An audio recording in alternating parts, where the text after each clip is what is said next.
This is Father Bonaventure Chapman. And this is Father Patrick Briscoe. Welcome to Godsplaining. Thanks to all those who support us. If you enjoy the show, please consider making a monthly donation on Patreon. Be sure to like and subscribe to Godsplaining wherever you listen to your podcast. Gentle TV viewer land, we have a special podcast. This is a Guestsplaining episode, so Father Patrick and I are joined by Katy Carl. Katy, thanks so much for coming on. Yeah, thank you guys for having me. It's really a delight. All right, Katy Carl is a author. We don't generally have like fiction authors on here, but you had a debuted novel in 2021 as Earth Without Water, and then a collection of short stories, Fragile Objects, in 2023. And you were involved in Dappled Things as an editor in chief, but now you are starting a new program at Word on Fire, a new imprint, which we're delighted to hear about. So tell us a little about this new program. Yeah, so thank you so much, first of all, for having me on and for giving me the opportunity to talk about this. Word on Fire Luminor is a literary imprint of Word on Fire Publishing, whose goal is to spread seeds of the word in the culture and in the church. So I think oftentimes when we think about reading as Catholics, right, we have a sense that this means maybe reading theology, reading a lot of philosophy, like forming ourselves intellectually, and all of this is fantastic. As you guys know very well, my own husband is a philosophy professor. I find this a very important thing for Catholics to do. It's something that I have valued in my own formation, but once you have sort of built this structure of abstract thought, I think a lot of times people can kind of struggle to connect that to everyday life, right? What does it mean for us to practice mercy? What does it mean for us to be charitable? What does it mean for us to try to grow in this or that virtue? What does it mean for us to deal with things and the kind of struggles and complex situations that we find ourselves in practical and everyday life? And this is where literature can really be of help. Pope Francis recently wrote a letter about the role of literature in formation. For Catholics, he wrote it, he says, initially for priests or for seminarians, people in formation for the priesthood. I actually wanted to get y'all's take on this in just a minute, but I also wanted to say that he expanded this out. He introduces the letter by saying, I've realized that this is actually an incredibly important part of all Catholics' formation, just their heathen formation as personal growth, right? And especially in the era of, he uses the word toxic, right?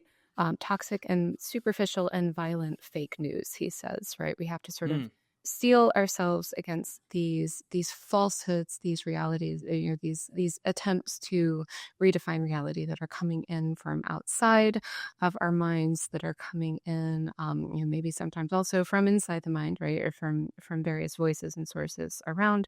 You sort of have to make sure that we ourselves are clarifying our perceptions and are trying to make it so that we're receiving reality as it really is, and maybe not as we would have it be or prefer it to be. So he says that we shouldn't consider literature just a minor art or an entertainment. He says really important to think about literature as an essential part of an intellectual life and an important part of human culture. Not something that's sort of dispensable or extraneous, but something that's really at the core, because it has to do with how we tell stories about ourselves, about the world that we live in, about the communities that we live in, right? And if we sort of skip over that or kind of try to minimize it or put it off to the margins of life, then we'll find that that's actually so far from serving our sense of reality, it's going to skew it pretty severely, right? If we over conceptualize, right? I think some of the fixes that we have ourselves in presently, right, are partly a fruit of over conceptualization. And the failure to be a term that I think I'm going to come back to quite a bit, actively receptive toward reality, right? So I think as he goes on in this letter, he brings up the concepts that are also important as readers of literature, but also just as human beings, of reading or listening to another person's voice, he says, is a definition of literature he finds useful. Listening to Yeah. another person's voice. He talks about the challenges of listening to someone who challenges you, who's sort of calling you out beyond your present capabilities, calling you to something maybe higher, maybe better, maybe just to understand something that you don't presently understand very well, right? Yeah. And to understand precisely through experience that differs from yours, right? This Yep. is, and on the flip side of this, right? Just as he's telling us as readers that we can't learn to speak a language that we don't somehow hear or in some way receive, he's also telling artists, along with Pope Paul VI and along with John Paul II, that artists and writers have a responsibility, a role to this is a quote. This is directly from Paul VI. He says, "To render the invisible world, as well as the visible world, I would add, to render the invisible world in accessible and in intelligible ways." And he says, if you can't do this kind of rendering, you're going to have a difficult time sort of reaching people or trying to speak to their hearts, right? Because this Yeah. is it's really this is part of what it means to to have a dialogue, to have a fruitful conversation with somebody, is to be able to understand where they're coming from, and also have the capacity to communicate something of where you come from. Yeah. So Well, I've got, man, I've got so much to talk about this. But Patrick, Father Patrick, do you have any? Do you want to I jump on do, this yeah. first So here? so right off the bat, Katie, I'm I love it. thinking, as you're introducing this letter, which I hope our listeners, have heard about, Hmm. and I hope it made their way. I'm recalling my youth, right? As when I was growing up, I'm the child that used to hoard batteries and flashlights so that I could secretly read underneath covers at night, and books have been long friends of mine. And I noticed in my life, the more, however, that I relied on other forms of entertainment, the more restless I would become. And Hmm. there's something fundamentally different about reading a book that does the kinds of things you're suggesting. So you're saying with a book, you could put yourself in another person's shoes in a way that it doesn't seem like you can when you're listening to a podcast or when you're watching television. Now, I don't want to, I don't, people should hear me clearly. I'm not positing that in an absolute way, but I'm saying that the mechanism of reading and what encountering a fiction story does is somehow different. So I wondered if you could speak to that a little bit. Why is it different to hold a book in your hands when you have this encounter from all the other different ways that we hear or receive stories today? yeah, that's a fantastic question. So I think Father Walter Ong, a Jesuit writer about media and culture, in his book Orality and Literacy, he talks about how the medium itself shapes thought. He's actually one of the figures who prompted this idea for figures like Marshall McLuhan. And he noticed that when you move from an oral storytelling culture, which engages the entire community at once with audience response and a kind of immediacy, right? You're sort of developing one set of virtues, right?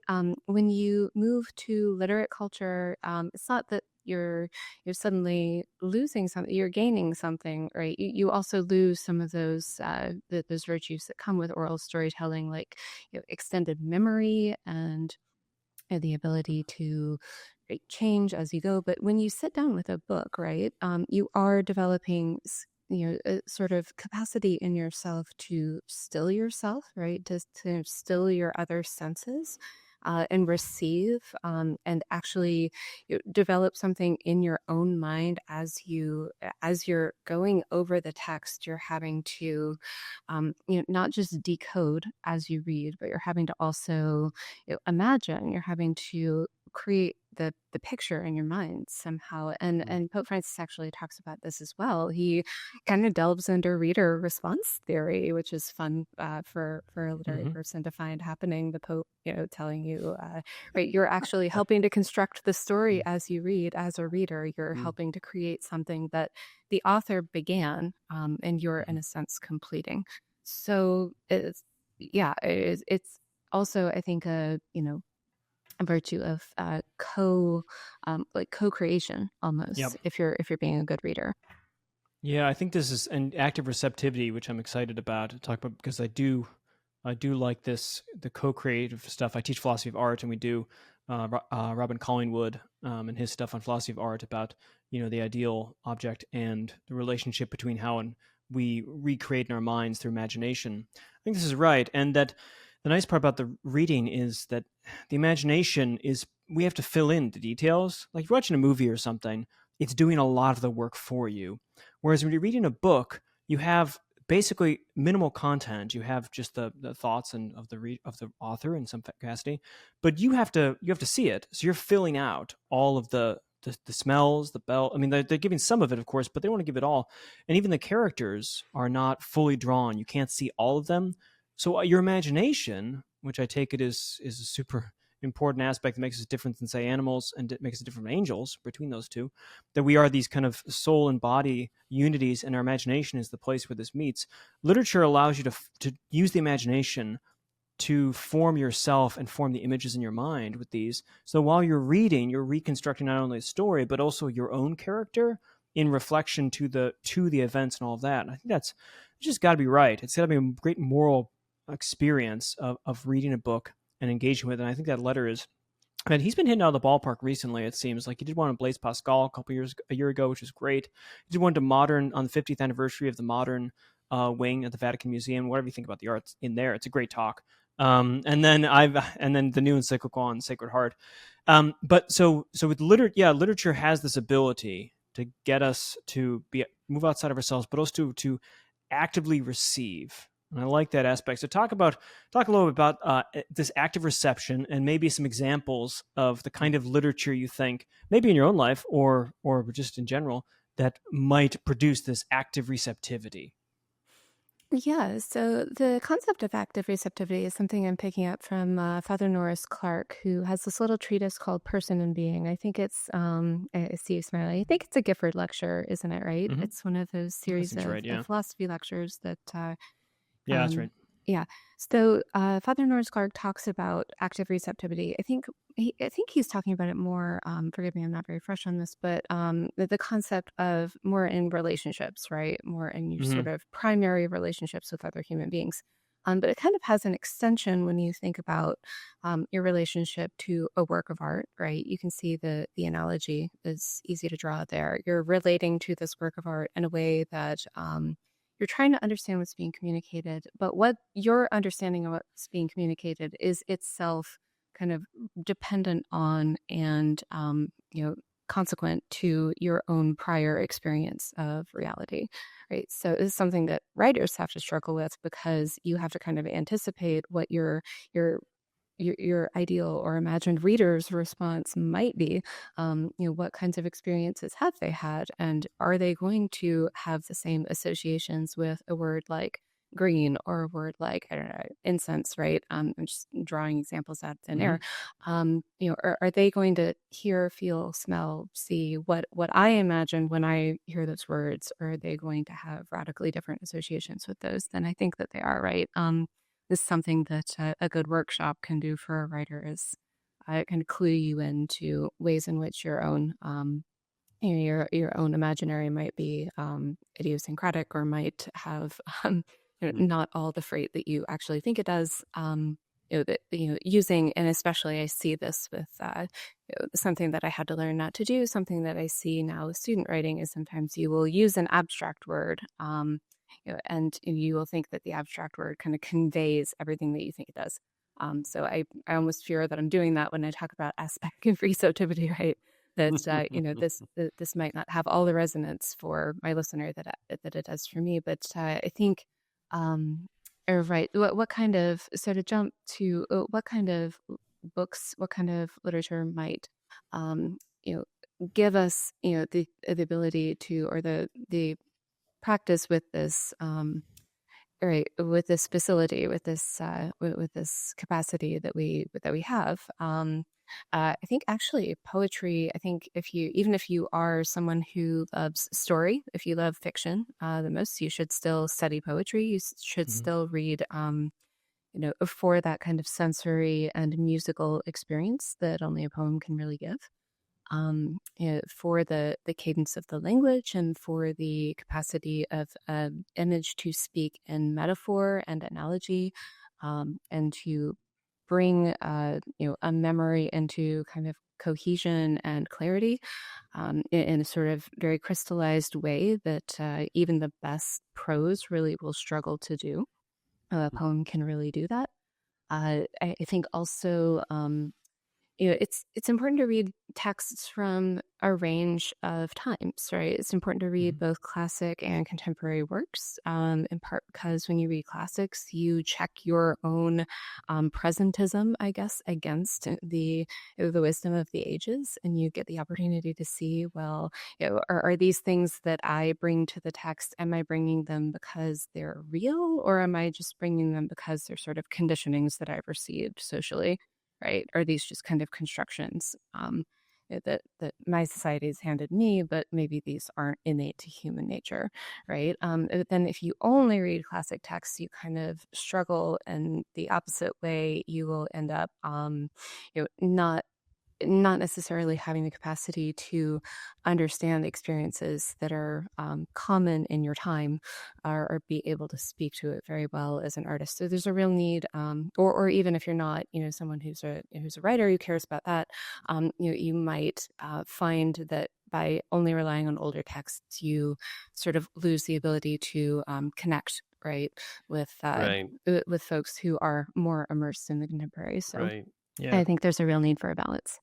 I love that line. C.S. Lewis brings it up in his introduction to On the Incarnation when that was republished as St. Athanasius' great work. And Lewis is defending the old book, right? And he's saying, well, for every modern book you read, you should read one ancient book. You Yeah. should read one old book. And Doesn't he there's say something to 3? that. Does he say Isn't it? 3? I Oh, do think I have it's the ratio 3. off? There it I is. think it's Okay. 3. Probably Excellent. it's probably 3 for Lewis. Yeah. It's fair enough. I mean, fair enough. Yeah. But I love this point of balance, or emphasis, as the case may be, on Lewis about going back. So I wonder, from the perspective of Luminor and your imprint, I wonder what to what extent this will be a project of recovery. And the reason I ask is because I found in my conversations with older Catholics, as I started reading a certain kind of American Catholic literature, I found that they were all steeped in it, that they read these books in their schools. And I'm thinking of something, that's not a classic such that it might be at the tip of our tongue, but Miles Connolly's Mr. Blue. Yeah. That is a book that a Catholic who was raised at a certain time knows very well. And it's a fairly good book, actually. It's quite charming.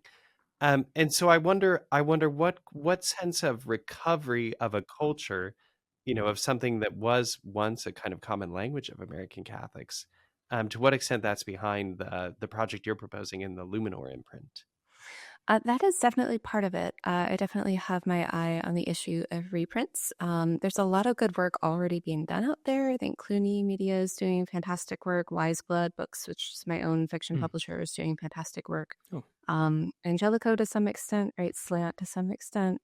You see these presses that are interested in, I think, the Loyola Classics series from Ignatius. Yeah, they kind of kicked it off a few years ago. That was one where I 15 to first 20 started years ago, right? right. Amy Wellborn and the folks at Ignatius did some incredible work bringing Mr. Blue and John Hassler and Francois Mauriac, Viper Sangle, right? Some of these other Brian Moore's Catholics is another one. Yeah, these sort of lost titles, right? That Edwin O'Connor's The Edge of Sadness is an extraordinary book. Oh yeah. So if folks haven't, encountered these, it's absolutely worth doing, and they do exist out there. I'm trying to find I'm interested in all of this, and especially in the 20th century. But I'm also interested in titles that maybe are lesser known, but maybe got, to some degree lost because, the sort of turmoil after, in the 60s and the 70s, just cultural upheaval, right? There still was a kind of certain older story being still told, but maybe it lost cultural traction. Maybe works went out of print faster than they might have, but they continued to be relevant, but nobody was reading them, so nobody knew. I'm kind of doing some digging in Hmm. that area. Name names. What do you got? Oh, uh, so I don't have, well, I don't know if I should name names because I don't have rights Oh, to anything yet. But oh, like, fair enough. let's be, yeah, I'm Sure. doing my research Hypothetically, in the and pantheon of things that might interest you. hypothetically, I'm looking at some Carolyn Gordon's later titles, Alice Thomas Ellis, Oh. right?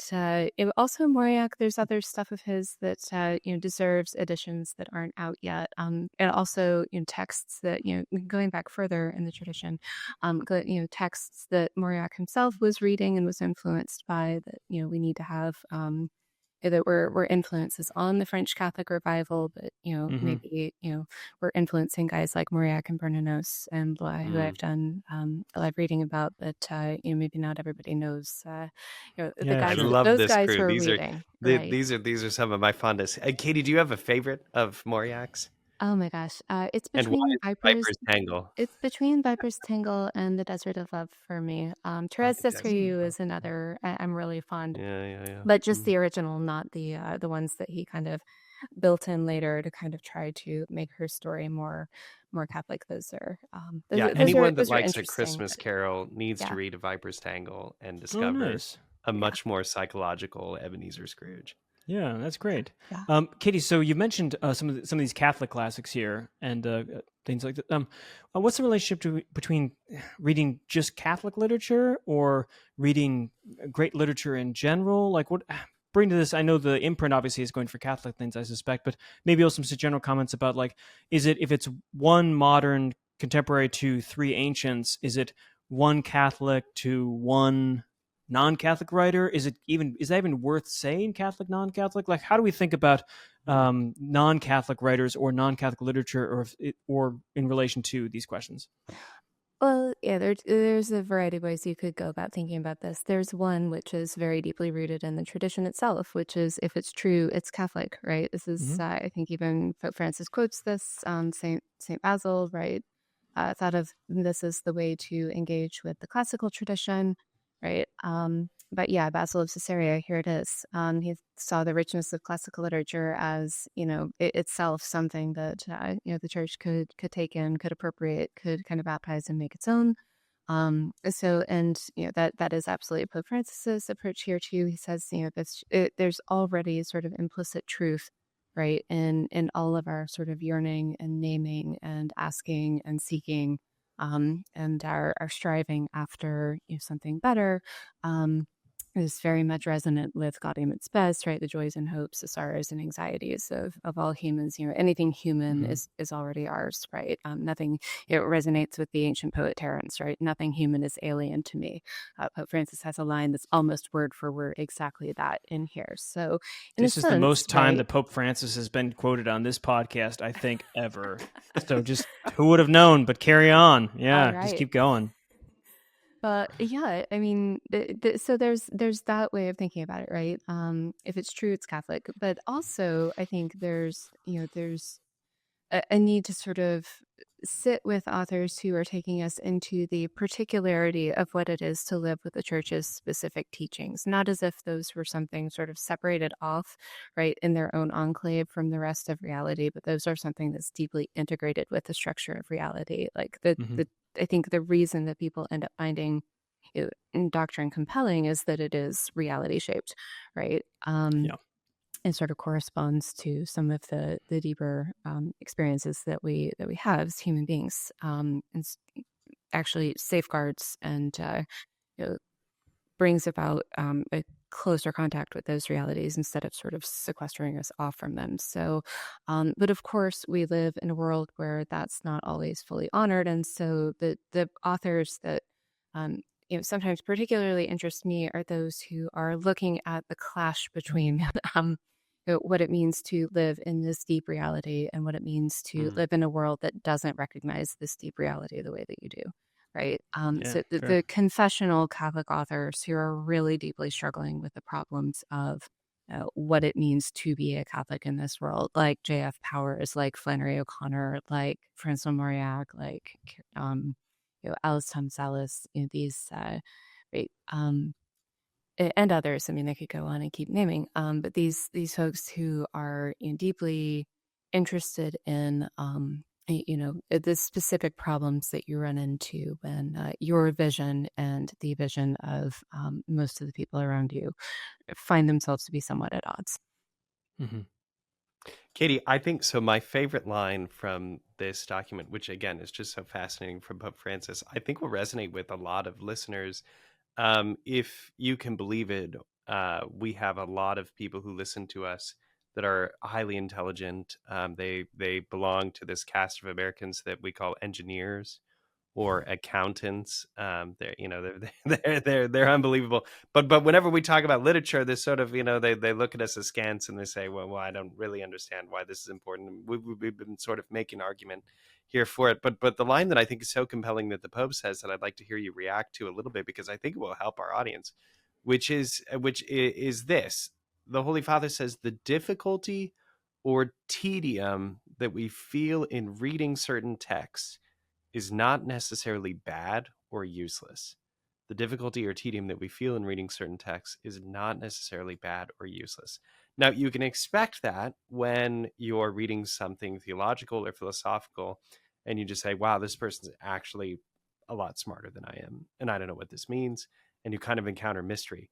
But that's a little bit different, I think, when you find yourself, hypothetically in the middle of a Russian novel, and you say, I don't know who any of these people are or what's going on here. So what do you have to say to that line? Or Ulysses, And James Joyce, Oh which I'm reading yeah, right now. nice. Oh, Yeah. perfect. Penance. Oh, awesome. Yeah, I love this question because I mean, if you are a literature person, if you think of yourself as a literature person or not, you're still this storytelling creature, right? Every person is, by the virtue of being a person, always engaged in telling themselves, telling others some kind of story about their lives, right? Hmm. And the novel in particular, as a form, is kind of a school in how we do this. And in fact, in how some of our narratives might be skewed or might be off center. And the thing, the difficulty not necessarily being a bad thing. So it opens up a couple things for me. And one of them is just it's one that Pope Francis mentions. It slows you down. It makes you think a little bit more carefully about what's actually going on. It makes you question your own ability to read a situation, right? Kind of reads you back in that sense. So having to struggle through that actually kind of builds a quality of character. But then I almost hate to talk about it like that, because that makes it sound like reading literature is kind of eating your vegetables, eating your broccoli. And there might be those among us who love broccoli. Maybe not everybody falls in that category, but it's more than that. It's not just like something that you're doing just because it's healthy for you and maybe you don't really enjoy it, but it's actually, it's something that you can, that can come to be enjoyable in itself, right? Wrestling with what's going on here and who is this again? And how do these people all know each other? And, right, if you're describing the experience that I had in the middle of reading Dostoevsky's The Demons or the Possessed, right? Or I mean, name a Dostoevsky novel, right? You probably have this experience with it the first time that you read it, but as you sit with it, you see. He's doing something complicated with the way that, again, these various different perceptions of the world are kind of coming together in this thunderhead and are clashing with each other, and are making you question what exactly is real in this situation, since everybody in this situation seems to see it so radically differently and want something so different out of it. And this is it partly goes to build up an effect that the critic Viktor Shklovsky talks about as estrangement, right? It makes the act of perception itself more difficult for the sake of ultimately making it more enjoyable and more fruitful, right? Because once you have to start asking those kinds of questions, then you start examining much more closely. Well, I heard this person react that way to this speech, but in fact, it doesn't seem that the words of the speech actually warranted that reaction. There's something disproportionate about that. what could have triggered that, right? And then you go further on into that. It kind of drives you forward to find out, well, what is making this character tick? What is making this character think that so and so hates him, and really so and so loves him, et cetera, et cetera, et cetera, right? Yeah. You kind of dig more deeply into the situation, and the more deeply you dig into the situation, you find that you're actually enjoying the process of learning about these people, learning something about the human heart that you wouldn't find out any other way. Yeah, that's great. Human heart, I love it. There's a famous person a while ago that said the unexamined life is not worth living, and that doesn't mean like the. I mean, I grew up not reading books. Right, my brother always read books, and I never read books. I was a science guy, so that was a problem, obviously. But here we are, and the unexamined life doesn't mean like, oh yeah, cool wave mechanics. The unexamined life means like what life is, and I think that literature, as we started with, has some of the best, we say, lenses or telescope or microscope on what life is about. So if you want to live an examined life, then you do literature. So I'm going to end with a rapid fire question here for you, which is, if there is one microscope or telescope or examining tool, which will be a book, what one book would you recommend? And you could recommend many, but what one book would you recommend that's just like, this one, yeah, it'll get you pretty far. Like, this is a good one. There's some books you read, doesn't help examine life that much. But what book do you have to recommend? This is going to you, Father Patrick, after this, and then I'll close her off. All right. Well, since we're sitting with Dostoevsky, I'll say pick up the Brothers Karamazov, right? Can't do better than that. Yeah. You can't do better than that. Okay. Father Patrick, what do you think? Great. Well, you said Brothers K, and we already mentioned Viper's Tangle, so I will say Brideshead. Oh, yeah. Brideshead. Darn, that's a good pick. I'm going to go Dostoevsky, and I'm going to say The Idiot, because I love The Idiot. Brothers K is obviously a better, more like explosive novel, like covering more, but The Idiot I think is tight, and I think that's his best like tight novel. But Brothers K is fantastic. Dostoevsky's really brilliant. Okay, Katy, we're so happy to have you on here. We obviously, people will be looking forward to the imprint and things coming out through there, but they can also find you online in different places. Where can they find your things, or where can they find out more about this whole literature business? So I have a substack. It's called Depth Perception, and I write about contemplative realism and related topics. Then there's also, of course, Dabbled Things, where I was for many years, dabbledthings.org. Word on Fire Luminor has its own page. I think as of this recording, it will be live with some more information, including some stuff about an upcoming short story contest that folks can enter if they're interested in doing that. Teaser, you're such a tease, Katy. Fantastic. And of course, Katy has short story collection Fragile Objects, and then her first novel, As Earth Without Water. So those also might be tools for examined life that people might want to look into. But Katy, so happy to have you, and thank you for taking your time with us. Thank you so much, guys. It's been great. Okay. Thanks again to all our supporters. Turn to you all, folks, those who will be reading pretty soon, I hope. If you'd like to tithe or support, whatever, our work, check us out on patreon.com/Godsplaining. Follow us on Facebook, X, Instagram, whatever we have, those things. Like, subscribe, leave 5-star reviews as worthy. Visit Godsplaining.org to shop. We have some new merch. Who knows? And maybe we'll have an imprint of Godsplaining books, but that's not going to happen. Shop and get dates and information for upcoming Godsplaining events. You can see the show notes for this, for things linked to Katy's work and those places you mentioned. And know of our prayers for you. Please pray for us, and we'll catch you next time on Godsplaining.